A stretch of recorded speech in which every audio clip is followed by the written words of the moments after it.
Hola alumnos, bienvenidos al último vídeo del curso. Hoy vamos a ver el tema 11, que es el tema de Roma, de forma muy breve y muy rápida, a ver si nos da tiempo a verlo todo en un vídeo. Bueno, como ya sabéis, Roma fue una gran civilización con origen en la península itálica, que como ya vimos en el tema 2, tenéis que saber qué es esta. Su importancia radica en que fueron poquito a poco conquistando todos los pueblos de alrededor del Mediterráneo y crearon una civilización o una cultura que duró más de 1000 años y que era muy avanzada tecnológicamente y que le enseñó todos esos conocimientos a los pueblos de esta región. Pero vamos a ver en detalle, paso a paso, qué fue Roma. Los romanos, como todos los pueblos, tenían sus cuentos, sus historias para explicar el origen de su civilización. Y a nosotros nos han llegado dos historias. En concreto, la primera, la historia de Rómulo y Remo, dos niños pequeños que fueron abandonados en un bosque y los encontró una loba, que en la historia luego ha llamado la loba Luperca, que los amamantó. Pasaron unos años, los niños crecieron y sin querer un día un pastor mató a esta loba, dándose cuenta después que iba acompañada de dos niños. El pastor tomó a los niños y los crió hasta que fueron adultos y cuando crecieron fundaron la ciudad de Roma. Estos niños se llamaban Rómulo y Remo. Pero cuando los romanos conquistan a los griegos, descubren todas sus historias míticas y van a relacionar su pasado, el pasado de Roma, con la historia más importante o más grandiosa de los griegos, la historia de Troya. Entonces, ¿qué van a contar los romanos? Pues la historia de Eneas, un joven troyano que no era ni el rey, ni un príncipe, ni nada, sino un joven valiente que sobrevivió a la guerra y con los otros supervivientes los guió navegando por toda Italia hasta que llegaron a la zona de Roma y allí fundó la ciudad. Sin embargo, como ya hemos dicho, todo esto son historias que los romanos se contaban a los niños pequeños.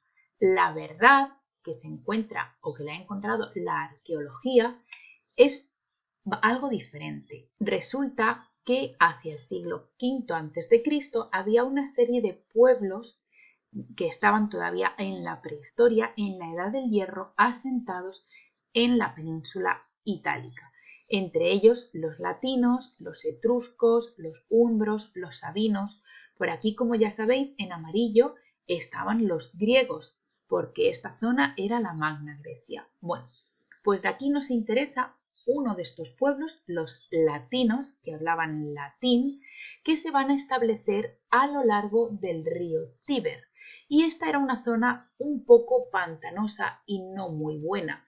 Por ello, se instalaron y construyeron sus casas en lo alto de 7 colinas. Por eso se dice que Roma es la ciudad de las 7 colinas, la colina del Quirinal, del Viminal, del Esquilino, de Celio, de Palatino, Aventino y Capitolio.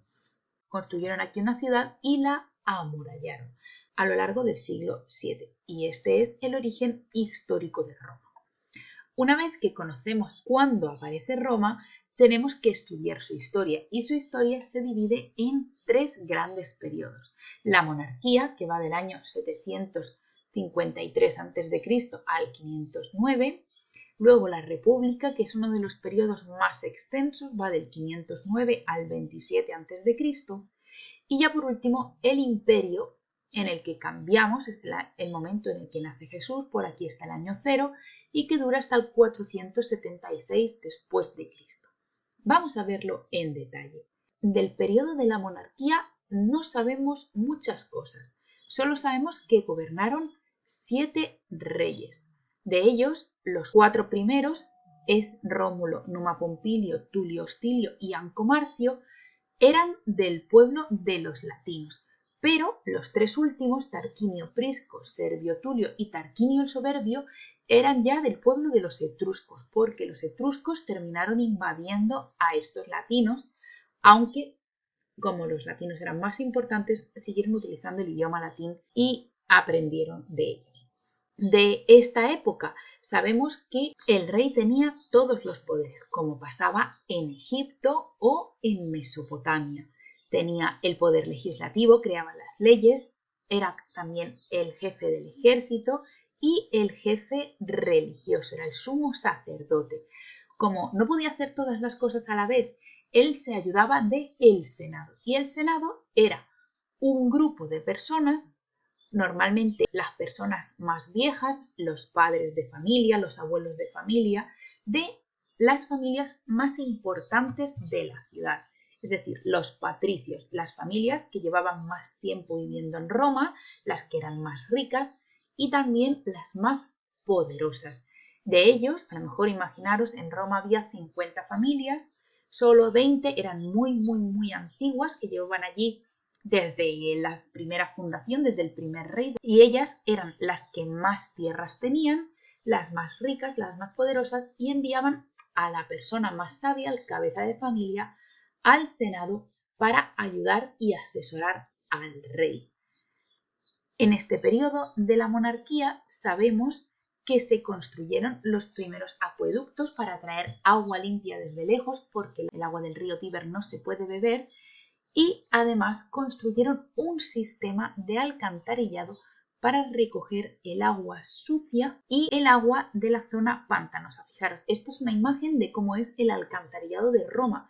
Es un gran canal subterráneo por el que llega agua de otras casas y recoge el agua del suelo, el agua de lluvia, para evitar que haya enfermedades y suciedad en la calle. Fijaros, parece así de chiquitito, pero en realidad es así de grande el alcantarillado de la ciudad de Roma. O sea que son unas obras de construcción muy importantes. En esta época de la monarquía, la economía era fundamentalmente agrícola y ganadera, y esas grandes familias eran sobre todo las propietarias de grandes terrenos que eran cultivados por hombres libres. Pero además Roma estaba construida sobre una ruta comercial muy importante que conectaba el norte y el sur de la península itálica, desde la Magna Grecia hasta Roma, que subía hacia el Adriático y hacia lo que hoy en día es Génova. Y entonces, de ser un punto por el que pasaban muchos artesanos y muchos comerciantes para ir de un lado a otro de Italia, al final esos comerciantes y artesanos se fueron estableciendo y la ciudad de Roma creció muchísimo, porque era un punto de paso muy importante. ¿Qué pasa? Que en el año 509 las familias aristocráticas de Roma, los patricios, se van a cansar de los reyes y con apoyo del pueblo matan al último rey de Roma y dicen: ya no vamos a tener más reyes, ahora nos vamos a gobernar simplemente con el Senado. ¿Y cómo va a ser la organización de estos casi 500 años de república? Bueno, para empezar, ahora toda la población tiene el poder. Los ricos, es decir, los patricios y los plebeyos, se van a unir en una especie de asambleas populares, como una reunión de vecinos del mismo bloque, a los que van un representante de cada casa. A lo mejor baja papá o baja mamá, y allí se toman todas las decisiones en la reunión de vecinos. Esta reunión se llamaba comicios y de lo que se encargaban eran de dos cosas: de crear leyes nuevas y de elegir a los magistrados. ¿Quiénes son esos magistrados? Bueno, pues los magistrados son las personas que se encargan efectivamente de ejercer el poder. Teníamos, por ejemplo, el cónsul era la persona que dirigía el ejército y creaba leyes. El censor era la persona que decidía quién era ciudadano y de qué tipo, y por tanto cuántos impuestos pagaba o a qué cargos de gobierno se podía presentar. El edil, por ejemplo, era encargado de la policía y de vigilar y cuidar la ciudad de Roma. El cuestor se encargaba de recoger los impuestos, de recoger el dinero y cuidar el dinero de la ciudad de Roma para invertirlo en diferentes actividades. El pretor era la persona que dirigía la ciudad, como el alcalde de Roma. Y el tribuno de la plebe, del que hablaremos más tarde, era el encargado de defender a los plebeyos, que era, como ahora veremos, el grupo más marginado. Y de los dictadores hablaremos un poquito más adelante. Por último, los magistrados tenían que obedecer al Senado, que era el último órgano de gobierno, aquel original que ayudaba al rey y que se encargaba de controlar a los magistrados y de dirigir la política exterior. ¿Y esto qué significa de la política exterior? Pues que decidía qué países o qué lugares se conquistaban si se firmaba la paz o se hacía la guerra con los diferentes pueblos que le rodeaban. Por ejemplo, una imagen del Senado es esta. Había muchísimos senadores y se ve en todas las películas y nos recuerda un poco a esa reunión de los griegos en las asambleas de los espartanos, por ejemplo. Bueno, ¿y qué va a pasar en estos casi 500 años de república?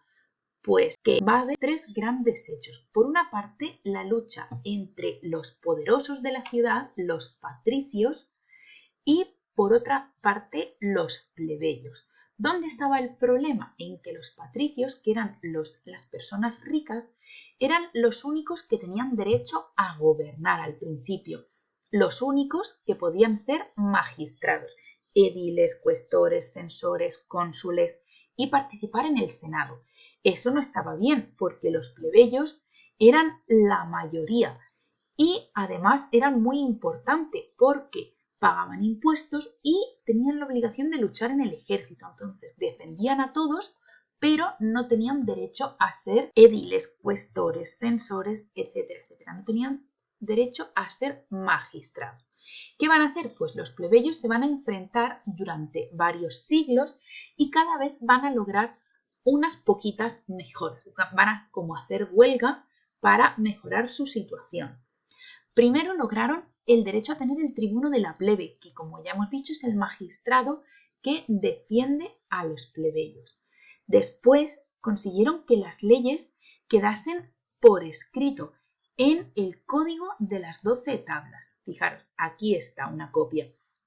¿Esto por qué es importante? Bueno, vosotros ya lo sabéis cuando vimos el tema de Mesopotamia. Si una ley no estaba por escrito, el poderoso que la ejercía podía cambiar de opinión. Es decir, la ley dice que todos los ciudadanos romanos tienen que pagar 2 sacos de trigo. Pero como no está escrito, yo digo, no, yo soy el que tiene el poder y digo que la ley siempre ha dicho que tienen que pagar 3 sacos de trigo. Y el año que viene, 4 sacos de trigo. Entonces, para evitar que los poderosos abusasen del poder, las leyes quedaron por escrito en el código de las 12 tablas. Y por último, ya en el siglo III a.C., consiguieron que patricios y plebeyos tuviesen todos los mismos derechos y ya pudiesen ser magistrados y acceder al Senado también. Resuelto este problema, comenzó otro, la expansión territorial. Y es que en la época de la República, los romanos fueron expandiéndose por todo el Mediterráneo. Vamos a ver un GIF muy interesante. Fijaros, al principio Roma es muy chiquitita y en el siglo IV, en el siglo III, se va expandiendo por la península italiana, por España, por Grecia, después por la otra Magna Grecia, por Francia, por Egipto. Aquí ya es el imperio, llega hasta la mitad de Gran Bretaña, conquista todo Mesopotamia, conquista el norte de África y llega hasta zonas como Bulgaria. Al final, el imperio se parte y en el año 476 cae el Imperio Romano de Occidente. Pero bueno, ahora estamos en lo bonito, en la parte en la que conquistan. Entonces, entre los siglos V y II después de Cristo van a conquistar todo el Mediterráneo y gran parte del mundo conocido. Estas conquistas son muy importantes por 3 motivos. Por una parte, consiguieron grandes botines de guerra, dinero, oro, riquezas. Por otra parte, consiguieron muchísimos esclavos, porque los esclavos eran la base de la economía. Todo el que trabajaba en la agricultura, en la artesanía, en el comercio, eran prácticamente esclavos. Eran muy importantes para la economía romana. Y además van a conseguir nuevos territorios que cultivar. nuevos lugares donde plantar. Fijaros, aquí hay otra imagen que os he puesto en el tema. Y esto nos va a dar un gran problema con el paso del tiempo, porque los territorios conquistados van a enriquecer a unos y empobrecer a otros. Por ejemplo, un militar que se ha portado muy bien, ha ayudado en la conquista de Hispania, pues le vamos a dar todo este cacho de Hispania. Y además le vamos a dar 500 esclavos para que cultive todo este cacho tan grande. Este soldado va a tener una gran cantidad de trigo que va a poder vender a la ciudad de Roma y se va a volver muy rico. En cambio, un campesino que vivía en Roma tradicional de toda la vida, que solo es él y sus hijos y tiene un territorio muy chiquitito, va a ver cómo su trigo, que cuesta más dinero y que es mucho menos cantidad, baja de precio y él empieza a perder dinero porque no ha participado en la guerra y no tiene esos esclavos ni esos territorios tan grandes.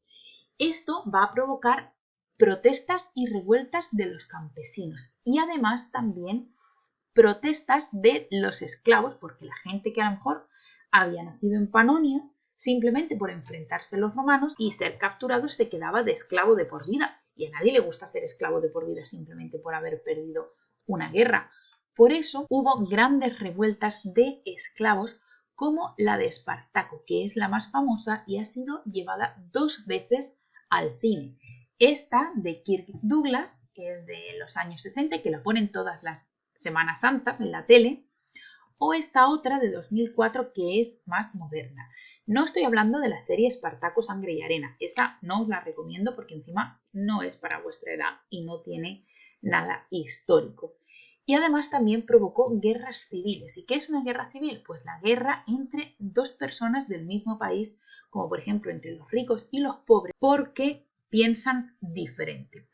Para arreglar este problema, estas guerras civiles y estas revueltas, el Senado va a encargar el poder a los dictadores, que era ese magistrado que nos quedaba por ver, que os he dicho. Luego hablaremos de este de aquí.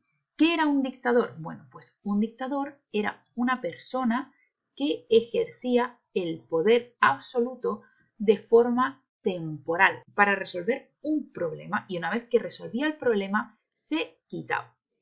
Por ejemplo, para resolver uno de estos problemas se va a elegir un triunvirato, es decir, se van a elegir a 3 dictadores juntos. Craso, Julio César y Pompeyo. Bueno, pues ellos van a conseguir resolver el problema que tenía Roma, pero después entre los 3 van a generar una guerra civil peleándose por ver quién se queda al poder. Julio César fue el que ganó y de hecho es un personaje muy famoso de la historia de Roma. Se han hecho muchas películas y se ha hablado mucho de él. Fijaros, esta es una escultura de él y este pues un retrato robot que se ha hecho en base a esta escultura para que nos imaginemos cómo podría ser. Aparece en las películas y también, por ejemplo, conocemos a Julio César de los cómics de Asterix y Obelix. De hecho, Julio César fue tan famoso porque se casó con la reina Cleopatra, esa reina famosa egipcia que ya vimos en el tema de Egipto. Julio César quería hacerse emperador, quería tener el poder supremo para siempre, pero los senadores no estaban de acuerdo y lo asesinaron clavándole puñales por la espalda al salir del Senado en el año 44 a.C. Esto ocasionó una gran revuelta y su sobrino Octavio tuvo que pacificar al imperio y la ciudad de Roma. Además, conquistó el territorio de Egipto porque Cleopatra se había enfadado de que matasen a su marido y se había puesto en guerra contra Roma.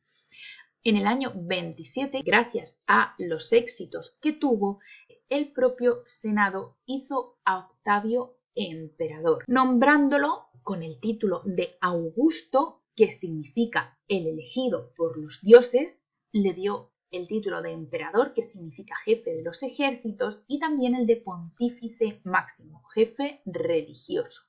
Con lo cual, tenemos un cargo nuevo que es el de emperador, que se parece bastante al rey del periodo anterior, solo que el cargo va a ser electivo. Ahora veremos por qué. ¿De qué se encargaba el emperador? Bueno, pues el emperador tenía todos los poderes. Él va a hacer las leyes nuevas, cosa que antes se encargaban los comicios. Él va a elegir a los magistrados, cosa que también se encargaban antes los comicios. Y va a reunir al Senado y a los comicios cuando a él le apetezca. Dice, venga, a ver, mañana reunión del Senado. Los senadores no se podían reunir cuando ellos querían, sino cuando el emperador los nombraba. Si el emperador se quedó con todos los poderes, ¿por qué continuaron existiendo comicios, magistrados y senado? Bueno, pues para mantener un poco la idea de la república y para que le ayudasen en sus funciones de gobierno. Vamos a estudiar un poquito más el cargo de emperador. Este era un cargo vitalicio. ¿Qué significa? Pues que desde que te nombraban con 30 años, con 20 años, con 50 años, hasta que te morías, eras emperador. A su muerte le podía suceder un familiar, su hermano, su tío, su sobrino, su primo, su hijo, o ser elegida una persona que tuviese más poder. A lo mejor un jefe militar que había hecho grandes conquistas, era muy poderoso y entonces decíamos, pues como esta persona es tan poderosa, vamos a nombrarla emperador. Aquí os traigo diferentes dinastías que gobernaron en las primeras etapas del imperio. Por ejemplo, la dinastía Julio-Claudia con Julio César y su sobrino Augusto, luego Tiberio, Calígula, Claudio o Nerón, que fue el que incendió la ciudad de Roma, o la dinastía Antonina, que fueron también muy importantes, con Trajano, Adriano, Antonio Pío, Marco Aurelio, Cómodo. Estos dos son bastante famosos, Marco Aurelio y Cómodo, porque salen en la película de Gladiator, una peli sobre gladiadores romanos que ha sido muy famosa y que seguro que todos habéis visto alguna vez en televisión y si no, os la recomiendo. Por último, decir que con todo este poder el emperador fue convertido en dios en vida, fue divinizado, un poco como lo que le pasaba al faraón de Egipto, que era un dios en vida. Vamos a ver un poquito más de la historia del imperio. Bueno, pues la historia del imperio tiene dos etapas. La etapa buena, los siglos 1 y 2, y la etapa mala, los siglos 3, 4 y 5. La etapa buena es la etapa de la Pax Romana. En este tiempo todo fue estupendo. No había guerras de conquista porque ya el imperio romano había alcanzado su máxima extensión, o sea, más grande no podía ser. Y tampoco había problemas internos, no hubo guerras civiles, ni revueltas de los esclavos, ni nada. Por eso, como era una época de paz, los emperadores se dedicaron a organizar todo ese territorio que habían conquistado. Lo dividieron en provincias, pusieron al frente un gobernador para recoger los impuestos y sobre todo se dedicaron a construir ciudades, muchísimas ciudades. Por ejemplo, os voy a traer para que veáis todas estas, donde hay un punto azul o un punto rojo, había una ciudad romana en España, para que veáis la cantidad de ciudades que construyeron. Además, en todas ellas había foros, termas, templos, teatros, ya veremos qué es esto. Y construyeron carreteras para conectar todos los puntos. Vamos a ver este enlace. Nos lleva a este mapa. Un mapa enorme del Imperio Romano en el que se ven todas las carreteras o calzadas romanas que se construyeron y las ciudades más importantes. Fijaros, en Inglaterra cuántas construyeron y aquí abajo en Francia y en España todas. La Vía de la Plata, la Vía Herculea, la Vía Domitia. Por eso de ahí el refrán que todos los caminos llevan a Roma. Fijaros cuantísimas carreteras construyeron. Y las carreteras no eran nada fáciles de construir, ¿eh? Para construir una carretera hacían falta muchísimos esclavos, se cavaba un agujero súper profundo, primero se ponía una gran cantidad de piedras, luego se ponían una serie de cascotes con arena y se prensaban bien y por último se ponía una gran capa de gravilla, de piedrecitas finas sobre las que se colocaban una a una grandes losas con cierta inclinación hacia este ladito para que por aquí viniese el agua, que se pegaban una con otra para que no creciese ninguna hierba entre medias. Y así, con este sistema, miles y miles de kilómetros. Gracias a estas ciudades y a estas carreteras consiguieron que se difundiese la cultura romana y que todas las personas de África, de Asia, de Europa comenzasen a vivir y a comportarse como romanos, es decir, se romanizasen.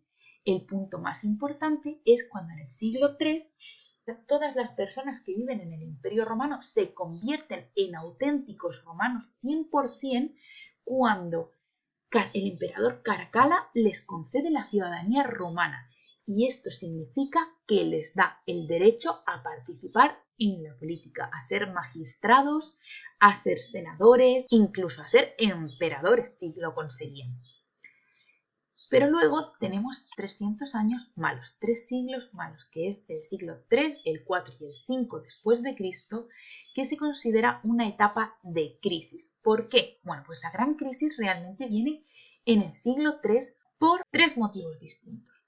El primero y más fácil es que hubo una serie de pueblos extranjeros que venían de fuera del territorio romano que invadieron y empezaron a atacar los territorios de la frontera. Por ejemplo, a ver, para que lo veáis, esta era la extensión del Imperio Romano. Fijaros, estaban por aquí, por Asia, por Mesopotamia, por Egipto, y una serie de pueblos van a venir por aquí y van a atacar los límites, la zona de Germania y la zona de la Dacia, que está por aquí. Van a atacar esta zona de color verde y esta zona de color verde de aquí, obligando a que Roma mande a todo su ejército durante muchos meses y muchos años a luchar contra ellos para impedir que entren y saqueen, rompan las cosas, se lleven el oro, maten a las personas. ¿Cuál es el verdadero problema de todo esto? Pues que el ejército de Roma llevaba 2 siglos, 200 años en época de paz, sin combatir, sin pelear, y ya después de 200 años no eran tan buenos. Por eso perdieron el territorio de Dacia y el territorio de Germania sin poder recuperarlo. Y además movilizar tanto ejército costó muchísimo dinero que había que recaudar y había que subir los impuestos, y a nadie le gusta que le suban los impuestos. Pero es que resulta que había otros 2 problemas. Hemos dicho ya en el vídeo que la economía de Roma era un sistema esclavista. Las personas que cultivaban la tierra eran esclavos, las personas que realizaban las artesanías eran esclavos, las personas que se encargaban de remar y de trasladar las cosas para realizar comercio eran esclavos. ¿Pero cómo se consigue un esclavo? Pues cuando conquistamos nuevos territorios. Pero si hemos pasado 200 años de paz, el siglo I y el siglo II, donde no había guerras de conquista, significa que ya no hay más esclavos. Y una vez que a mí se me acaban los esclavos, ¿cómo cultivo yo mi terreno? ¿Cómo consigo recoger yo las aceitunas y hacer aceite? ¿O cómo consigo recoger las uvas y prensarlas para hacer vino si no tengo personas? Bueno, pues esto provocó que descendiese la producción agrícola y que en las ciudades se pasase mucha hambre porque faltaba comida y no llegaban envíos de comida a la ciudad. Por eso se produjo una gran crisis en la que, fijaros, gobernaron cerca de 80 emperadores en solo 100 años. Si hacemos la cuenta, pues 80 emperadores entre 100 años da a que para que cada emperador reine un año y muy poquito más. ¿Qué pasa? Que no, la cosa no era tan así que cada año cambiábamos de emperador, sino que a veces había 2 o 3 emperadores a la vez que decían: yo soy el emperador de verdad, no, yo, y se peleaban entre sí con una guerra civil. Entonces, es una época muy difícil y las personas van a huir de las ciudades porque no hay comida, hay guerra. A lo mejor viene un emperador y dice: a ver, soy el emperador Tito y quiero que me paguéis los impuestos. Y al mes siguiente viene otro emperador y dice: no, el verdadero emperador soy yo, que soy Faustino, y quiero que me paguéis los impuestos. Pero mira, si es que se lo hemos pagado al de antes. No, pero es que el de antes es de mentira, no le tenías que haber pagado a él, me tienes que pagar a mí. Entonces, como las ciudades son inseguras y aparte también están sufriendo los ataques de los pueblos extranjeros, de los pueblos bárbaros germánicos, la gente va a huir a el campo, a las grandes villas que están, o los grandes cortijos que están en medio del campo por donde nadie pasa y nadie les pide impuestos y nadie les ataca. Además, en el siglo IV tenemos otros dos hechos importantes. Por una parte, el cristianismo, que había sido una religión perseguida, primero con el Edicto de Milán, fue una religión permitida, una religión legal que se podía practicar. Y unos años después, casi a final de siglo, en el 380 después de Cristo, con el Edicto de Tesalónica, va a ser la religión oficial del Imperio Romano. ¿Esto qué quiere decir? Que es la religión obligatoria, que todo el mundo tiene que practicar. Pero en el siglo IV hay, si cabe, un hecho mucho más importante.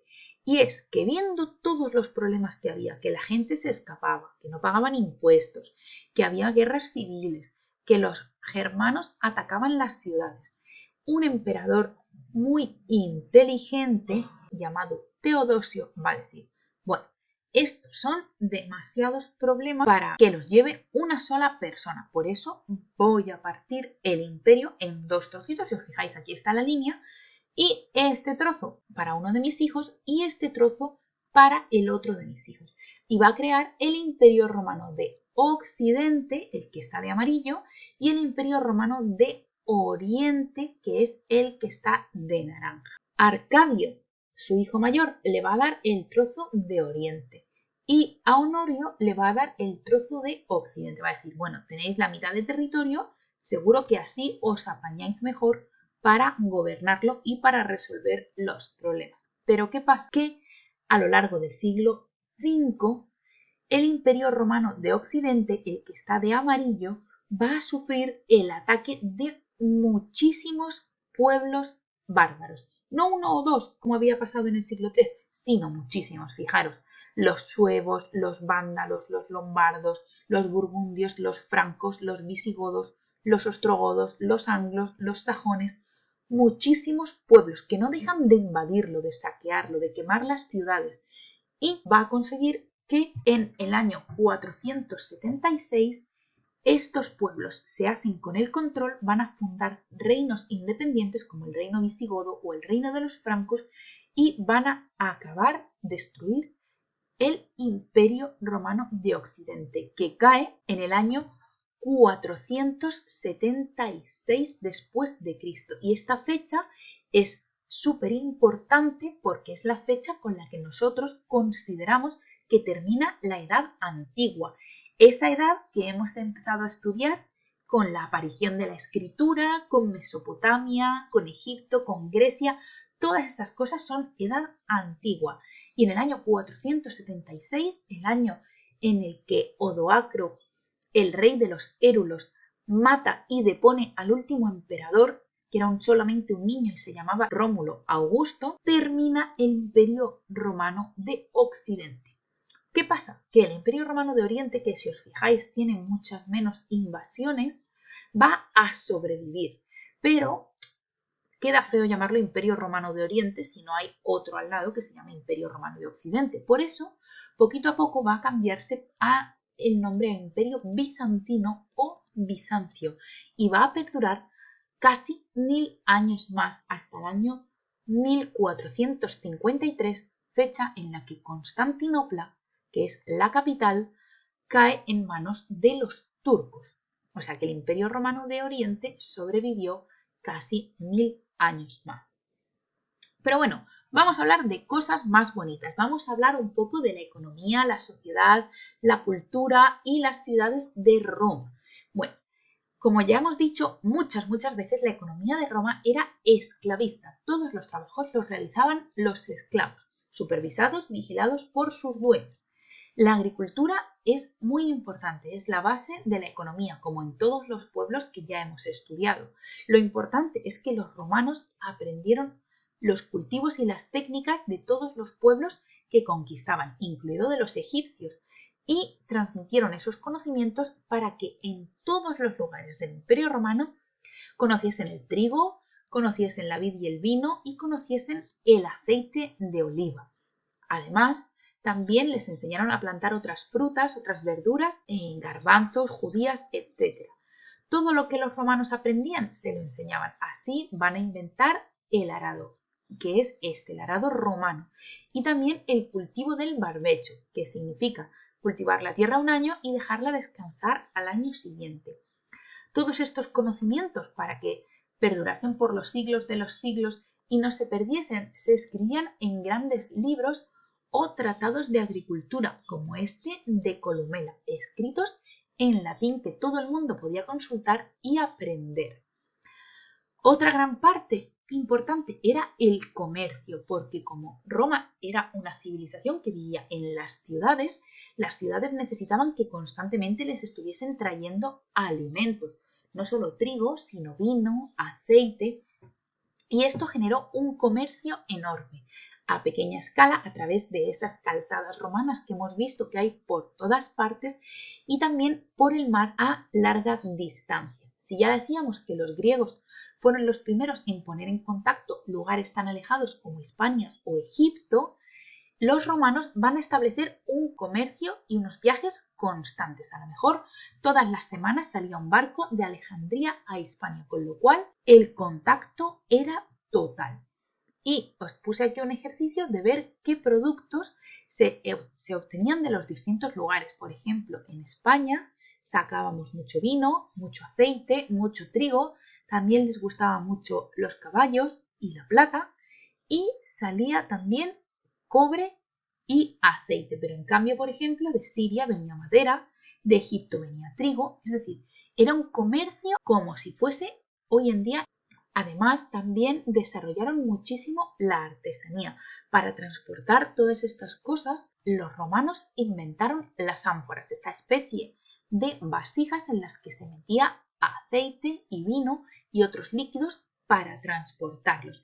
Era tal la cantidad de comercio que había que en la ciudad de Roma apareció un monte solamente de romper estas vasijas, porque imagínate, se crea esta vasija en España y se llena de aceite y llega a Roma. En Roma la gastan y para evitar que alguien la vuelva a reutilizar y, por ejemplo, la rellene de vino, vino mezclado con los restos de aceite de las paredes, pues para evitar que hagan trampas, esta vasija se rompía y todas las iban a romper al mismo sitio, al monte Testaccio, que es un auténtico monte de más de 300 metros de altura, hecho con los trozos de las vasijas que se rompían. Además, los romanos fueron unos grandes mineros, porque fueron expertos en localizar todos los minerales como el oro y la plata para hacer monedas, el hierro para hacer armaduras, el cobre y el estaño, e inventaron técnicas muy innovadoras para sacar hasta la última mijita de hierro o de oro que hubiese. Por ejemplo, en España había unas minas de oro en la zona de las Médulas de León. Y los romanos inventaron la técnica de ruinamontium, que era realizar una serie de túneles dentro de una montaña con esclavos que luego se rellenaban de agua a presión hasta que conseguían que la montaña empezase a temblar y se rompiese entera, y después escarbaban dentro de toda esa tierra suelta hasta encontrar todo el oro posible. De esta manera dejaron así esto, que era una enorme zona montañosa, en León. O sea que imaginaros, eran unos grandes mineros. ¿Y qué más? Podemos hablar también un poquito de la sociedad romana, que era también bastante machista, todo se ha dicho. En ella tenemos dos grandes grupos. Por una parte, los ciudadanos que pueden ejercer la política, pueden votar, pueden ser magistrados, y por otra parte, los no ciudadanos, las personas que no tienen derechos políticos. Dentro de los ciudadanos, pues tenemos tres grupos en función de su riqueza. La nobilitas, que eran aquellos que ejercían los cargos más altos, como senadores, cónsules, pretores, incluso emperadores, y eran muy ricos.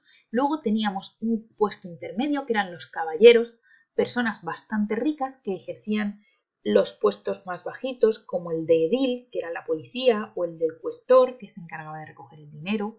Y por último teníamos los plebeyos, que eran personas libres, hombres libres, que no eran muy ricos, a lo mejor eran artesanos, o eran campesinos, o incluso comerciantes, pero eran poco ricos. Al otro lado teníamos los no ciudadanos, las mujeres, que podían ser nobilitas, caballeros o plebeyos, los libertos, que es un concepto nuevo que no existe en las culturas anteriores. Los libertos son antiguos esclavos que sus dueños les han dado la libertad y por tanto ahora son hombres libres, pero no llegan a ser ciudadanos. Nunca podrán ser magistrados, ni emperadores, ni nada por el estilo.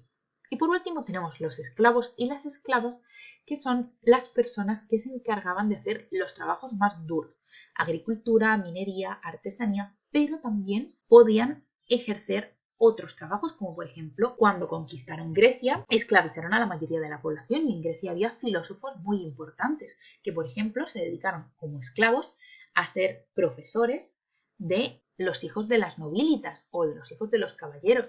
También había gente muy culta que sabía sumar, leer y escribir, y a lo mejor se encargaban de llevar las cuentas de un gran comerciante o de un gran artesano, porque vendía muchas cosas y alguien tenía que llevar la contabilidad y se encargaba un esclavo, por ejemplo. Más o menos esta es la sociedad romana, que tuvo algunas variaciones a lo largo de los 1000 años que perduró la historia de Roma. Vamos a hablar ahora de la ciudad romana. Bueno, la ciudad era súper importante porque era el centro del mundo romano. Era el lugar más importante donde se producía tanto los intercambios comerciales como también se tomaban las decisiones políticas, y donde la gente iba a divertirse y a socializar, que ahora veremos que para los romanos divertirse es súper importante. Ciudades había muchísimas. Ya os he puesto esta imagen antes de España para que veáis 1, 2, 3, 4, 5, todas las ciudades, sobre todo por Andalucía, que había en época romana. Cuando los romanos llegaban, todos construían las ciudades siempre siguiendo el mismo modelo. Primero tenían que consultar a los dioses a través de presagios que veían, por ejemplo, oye, unos pájaros blancos están volando, es un buen presagio. Y del sacrificio de animales a los dioses, que les indicaba si el lugar era bueno para construir la ciudad o no. Después, los sacerdotes se dedicaban a marcar el recinto de por dónde iba a ir la muralla y de lo que sería la ciudad, con 2 bueyes sagrados, uno blanco y uno negro, que hacían el surco, el perímetro por el que luego se construiría la muralla de la ciudad. De esta manera, todo el recinto era sagrado y no se podía entrar con armas ni hacer la guerra dentro ni nada. Una vez que teníamos toda la muralla, se trazaba con estos mismos bueyes 2 calles principales. Una que iba de norte a sur, que era el Cardo. Aquí lo veis, una el Cardo y la otra que iba de este a oeste, que era el Decumano. Y estas 2 eran las calles principales. Sobre ellas se establecía ya, así en calles paralelas y perpendiculares a un lado y a otro, el resto de las calles, con lo cual tenemos un plano en cuadrícula o en damero, que también se llama. En el cruce de las 2 calles principales, aquí y aquí, se construía la plaza principal, que se llama el Foro Romano.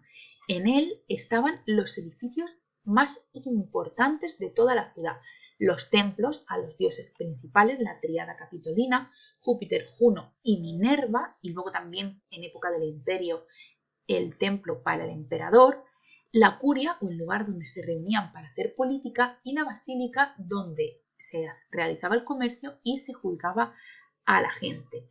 Por ejemplo, en vuestro libro viene una reconstrucción del foro más famoso de todos, el foro de la ciudad de Roma. Veis que tenía muchos templos: templo de Saturno, de Vespasiano, de la Concordia, la basílica, que era el edificio para establecer justicia, y era como una gran plaza donde además había columnas con los héroes y las personas importantes. Esta es una reconstrucción, como os digo, porque en la actualidad está así.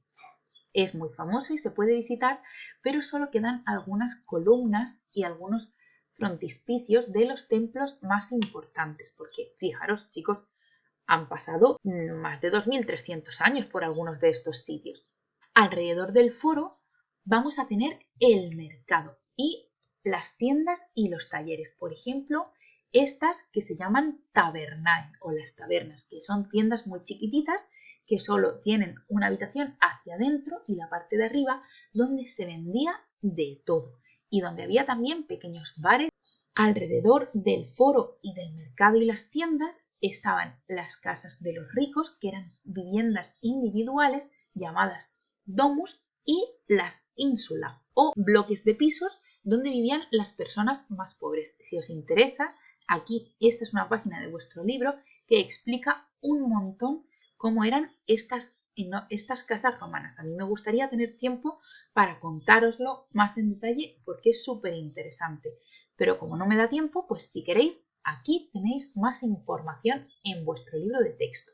Además, todas las ciudades romanas contaban con alcantarillado subterráneo, ese que ya hemos visto al principio del tema, para recoger el agua sucia, la lluvia y la basura de las ciudades. Así, de ese modo, los romanos no contraían enfermedades que te pegan las ratas, los piojos y la basura, y disponía de acueductos, que son estas construcciones que traen el agua limpia y de calidad desde lejos.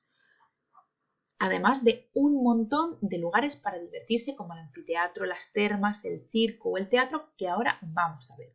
Pero primero, por ejemplo, os traigo una foto de un acueducto en España muy famoso, que es el acueducto de Mérida, y hay otro también en Segovia, que es de época romana. Fijaros, por aquí arriba pasaba el agua que venía desde las montañas, desde el embalse de Proserpina, que era un agua de mucha calidad, para no tener que beber el agua del río, que te podías poner malo. Pero como ya he dicho, a los romanos sobre todo lo que les gusta es divertirse. Y una vez que descubren la cultura griega, van a estar todo el día haciendo espectáculos. Por eso van a construir un montón de teatros, como aquellos teatros griegos. Fijaros, este es el teatro de la ciudad de Mérida, junto con el acueducto. Aquí hoy en día se siguen representando obras de teatro, sobre todo en verano, porque es un teatro al aire libre. También se van a construir muchísimos anfiteatros. El más famoso, como muchos de vosotros habéis dibujado en vuestro tema, es el Coliseo de Roma, que es un anfiteatro. En él había luchas de gladiadores entre sí, luchas con fieras, y también se representaban batallas tradicionales. De hecho, los más importantes estaban preparados para que su recinto se pudiese rellenar de agua, y metían barcos para representar batallas navales o naumaquias. Aunque el Coliseo de Roma es el más famoso, otros anfiteatros, como por ejemplo el de la ciudad de Verona, se conservan mejor y hoy en día se utilizan para espectáculos de ópera y conciertos, como veis aquí. Más cosas. Por último, también había otro sitio donde les encantaba divertirse, y es el circo. Pero no el circo de las fieras y los leones y los elefantes como hoy en día, no. Es un espacio ovalado muy largo donde se realizaban carreras de carros, carreras de cuadrigas, como esta, que son 4 caballos y un carro, que podemos ver en la película de Ben-Hur, que es otra película de romanos bastante antigua, pero muy acertada.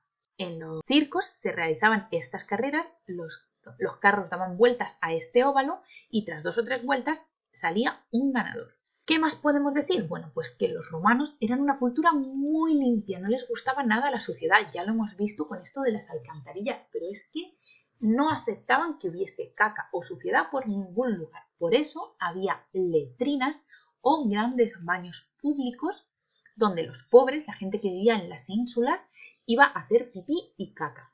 Por aquí, por debajo, corría el agua para llevarse la suciedad y, fijaros, había unos palos con unas esponjas naturales clavados que hacían la función del papel higiénico que existe hoy en día. Pero además, sobre todo a los romanos les gustaba bañarse un montón, y los ricos por la tarde se iban todos los días a las termas, que eran como una especie de spa, que tenían sauna, piscinas frías, calientes, templadas, un gimnasio para hacer deporte, una piscina grande para nadar, incluso algunas tenían bibliotecas donde los romanos no solo iban a bañarse y a limpiarse, sino que también iban a pasárselo bien, a charlar con sus amigos, pues como cuando vosotros quedáis en el parque y coméis pipas, ellos iban a las saunas y a las piscinas a bañarse y charlar de política, charlar de comercio, etcétera, etcétera. Y todo esto, termas, letrinas, teatros, circos, anfiteatros, se construían seguro en cada una de las ciudades que fundaban. De hecho, me he metido a buscar en internet porque no sabía cuántos anfiteatros había, y hoy en día se conservan 72 alrededor de todo el Mediterráneo. Fijaros, muchísimos anfiteatros. Bueno, y por último me gustaría hablaros un poquito de la cultura romana, que es importantísima y por eso he dicho que este tema es tan importante. Por tres razones. Por una parte, la cultura romana duró casi 1000 años, desde el año 700 a.C. hasta el 476 después de Cristo, más de 1000 años. Y después pervivió en el Imperio Bizantino otros 1000 años más, es decir, un total de 2000 años. Todo el mundo aprendió esta cultura e incluso los pueblos germanos, como los visigodos, los francos, los ostrogodos, los suevos, que invadieron y terminaron con el Imperio Romano, al final vieron que esa cultura era tan importante que terminaron utilizándola y aprendiéndola. La cultura romana es tan importante porque se extendió por todo el Mediterráneo, abarcando, como pone ahí en vuestro cuaderno, más de 5 millones de kilómetros y 3 continentes, y ocupando casi 80 millones de personas. Fijaros, por Europa no solo llegó a Portugal y España y a Gran Bretaña, sino que ocupó también gran parte de Alemania, Hungría, República Checa, Croacia, Bosnia, Serbia, Rumanía, Ucrania, Bulgaria, muchísimos países de Europa, pero también por aquí todo lo que había sido Mesopotamia, que hoy es Irak, Siria, Líbano, Palestina, Israel, Egipto, como Libia, como Túnez, como Argelia, como Marruecos. Es decir, llegó a 3 continentes, a muchísimos países que han mantenido cosas de esa cultura, por ejemplo, a veces la forma de escribir e incluso el derecho. Y es la base, gracias a esta gran extensión, es la base de muchas culturas en la actualidad. Vamos a verlo ahora en detalle. Por ejemplo, los romanos hablaban una lengua nueva, que es el latín. La lengua, como ya hemos dicho, de los latinos. Para ponerla por escrito, aprendieron de los griegos el alfabeto, porque ya sabéis que los griegos estaban al sur de Italia, en la Magna Grecia. Y de ese alfabeto, pues quitaron letras que no les valían, como la psi o la omega, y añadieron otras, como la v o la q, que hacían falta para representar los sonidos romanos.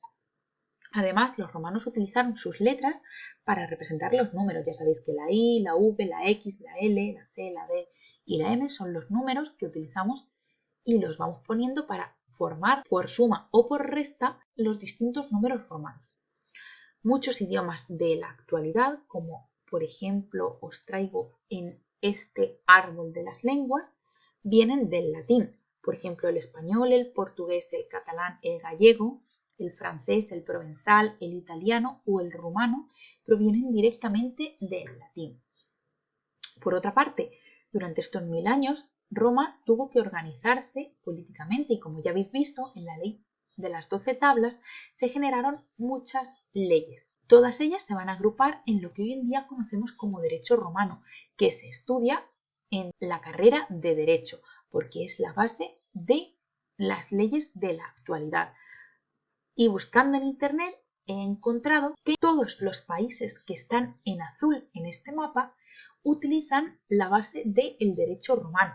Si os fijáis, pues los que estaban de Europa, Asia y de África por contacto directo, pero luego cuando Europa conquiste América, África y Asia, va a trasladar ese derecho y se va a utilizar hoy en día, como veis, en casi todo el mundo entero. O sea que el derecho romano es fundamental para el derecho actual. Además, como ya habíamos dicho, los romanos aprendieron y aprovecharon los conocimientos no solo de agricultura, sino de todo lo que valía la pena y los pusieron por escrito. Por eso avanzaron muchísimo en medicina, en matemáticas, en astronomía y escribieron tratados como ese otro que os he enseñado o como este de medicina para poner por escrito todos esos conocimientos y que cualquiera pudiese comprar los libros y aprender.